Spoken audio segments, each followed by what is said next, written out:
कश्मीर में फिर से मैं भारत सरकार से आग्रह करता हूं कि वहां राष्ट्रपति शासन लगाया जाए। वहां फिर से उन लोगों का वही दुर्दशा हो कश्मीरियों का जो होते आया है। वो हम ही लोगों के टूरिस्ट के पैसों से आतंकवादियों को पालते हैं और हम लोगों पे गोली चलवाते हैं। धर्म पूछ करके तब उन्होंने गोली मारा है, बहुत ही निंदनीय कार्य किया है।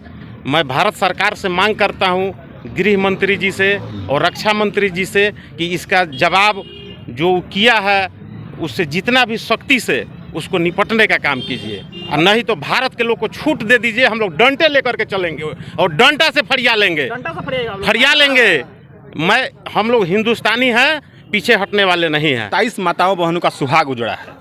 किसी का 16 तारीख को ब्याह हुआ था, किसी का 19 तारीख को ब्याह हुआ था, कोई अपना अंतिम पड़ाव पे वहाँ पे सुकून को ज़िंदगी काटने गया था, और निहत्थों पर ये वो धर्म चुनकर, इसमें भी बड़ी बात है, धर्म चुनकर पैंट खुलवा कर, ये बहुत कायराना हमला है। हम डायरेक्ट गृह मंत्री और मोदी से अपील करना चाहते हैं कि डायरेक्ट परमाणु हमला कीजिए। ये वीज़ा रद्द करने से, सिंधु जल समझौता से हम नहीं मानेंगे। फिर से देखिए, भारत का बॉर्डर सबसे ज़्यादा कश्मीर का पाकिस्तान से बॉर्डर आपको गुजरात से लगा हुआ है, सबसे ज़्यादा राजस्थान से लगा हुआ है। सोचने वाली बात है कि राजस्थान और गुजरात से आतंकी क्यों नहीं घुसते हैं, ये कश्मीर में ही क्यों घुसते हैं। कारण है, ये कश्मीर के जितने लोग हैं ये सारे आतंकवादी हैं, सारे पाकिस्तानियों से मिल रहे हैं। आज मोमबत्ती गैंग जो मिले हुए हैं, यही सब लोग बुला करके अपने घरों में रखते हैं, उन्हें पनाह देते हैं, बहुत तरह की सुविधा देते हैं और उनके द्वारा ही हमला कराया जाता है। भारत सरकार से, गृह मंत्री जी से, रक्षा मंत्री से आग्रह करना चाहते हैं कि कश्मीर में फिर से आप राष्ट्रपति शासन लगाएं और कड़ा से कड़ा कश्मीर में फिर से संदेश दें, चुन चुन कर आतंकवादियों को मारे और पाकिस्तान को नेस्तनाबूद करे। नाम पूछ कर उन्हें गोली मारा गया है।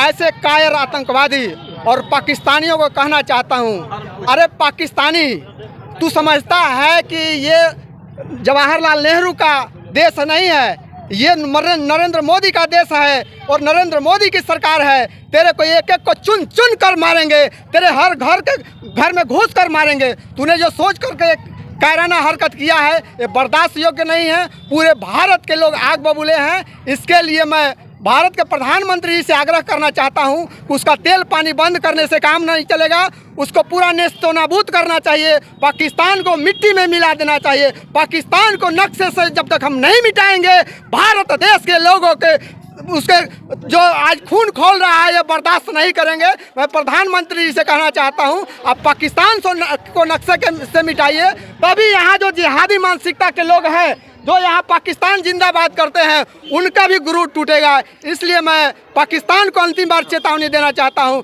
कि तुम होश में आ जाओ, नहीं तो तुम नक्शे से मिट जाओगे। जल्द से जल्द इजराइल जैसे कार्रवाई करे। इजराइल पर फिलिस्तीन ने जब हमला किया था तो इजराइल किसी से पूछने नहीं गया था। मात्र 1 करोड़ की संख्या में उसका है इजराइल का, हम तो 125 150 करोड़ है।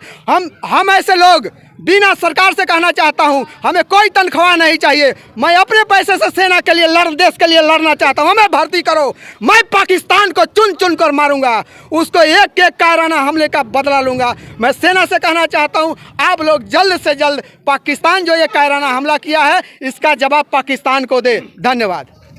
पाकिस्तान के प्रधानमंत्री का पाकिस्तान के प्रधानमंत्री का आप लोग पुतला दहन किए हैं, क्या कहिएगा? देखिए, 22 तारीख को हमारे निहत्थे पर्यटकों पर पाकिस्तानी आतंकवादियों के द्वारा हमला किया गया। हमारी 27 माताओं एवं बहनों का सुहाग उजड़ा है। हम मोदी जी से यही कहना चाहते हैं एवं गृह मंत्री जी से कि गृह मंत्री जी और मोदी जी डायरेक्ट परमाणु हमला कीजिए। बार बार एयर स्ट्राइक, सेना या वो डायरेक्ट परमाणु। आपके साथ पूरा विश्व खड़ा है, 120 करोड़ देशवासी खड़ा है, क्योंकि हमारे साथ यहाँ हमारी मांग डायरेक्ट परमाणु हमला कीजिए कि उनकी नस्लें बर्बाद होना चाहिए। यही उड़ी में हुआ था, फिर इसका क्या गारंटी है कि वो बार बार नहीं करेगा? तभी हम समझेंगे कि देश सुरक्षित हाथों में है। डायरेक्ट परमाणु हमला हम मांग करते हैं सरकार से, अपनी सरकार से। अभी देश सुरक्षित हाथों में नहीं है। देखिए, सुरक्षित हाथों में है, लेकिन 1-2% गड़बड़ा गया है। अगर उन्होंने क्या बोला कि महिला को कि जाओ अपने मोदी को बता देना, तो अगर किसी देश के सबसे बड़े प्रहरी का नाम लेकर अगर कोई आतंकवादी बोल रहा है तो इसका मतलब है कि आपका देश सुरक्षित हाथों में है। लेकिन किसी भी सरकार में 1-2% गड़बड़ी होता है तो हम लोग कार्यकर्ता हम लोग मांग करते हैं कि डायरेक्ट परमाणु हमला कीजिए।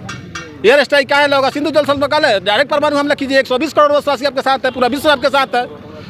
जो देश ने हमला किया उसका देश का नक्शा से मिटवाइए, बात खत्म। मतलब आतंकवादियों ने कहीं ना कहीं प्रधानमंत्री को चैलेंज दिया, एकदम चैलेंज दिया है। तो हम भी मोदी जी से कहना चाहते हैं कि डायरेक्ट परमाणु हमला कीजिए। एयर स्ट्राइक नहीं चलेगा, सिंधु जल समझौता नहीं चलेगा, बीजारत नहीं, डायरेक्ट परमाणु हमला कीजिए। परमाणु अपाची कौन कौन जो हेलीकॉप्टर अपाची सब खरीद कर रखा, काहे रखा हुआ है? जंग लग रहा है उसमें, जंग काहे लगेगा? डायरेक्ट हमला कीजिए पाकिस्तान पे। बार बार वो हम पे करता है, हम हमेशा उससे चुपचाप रह जाएंगे। नहीं, ऐसा नहीं होगा। आप सेना को पूरी खुली छूट दीजिए, पाकिस्तान को नक्शे से मिटाइए।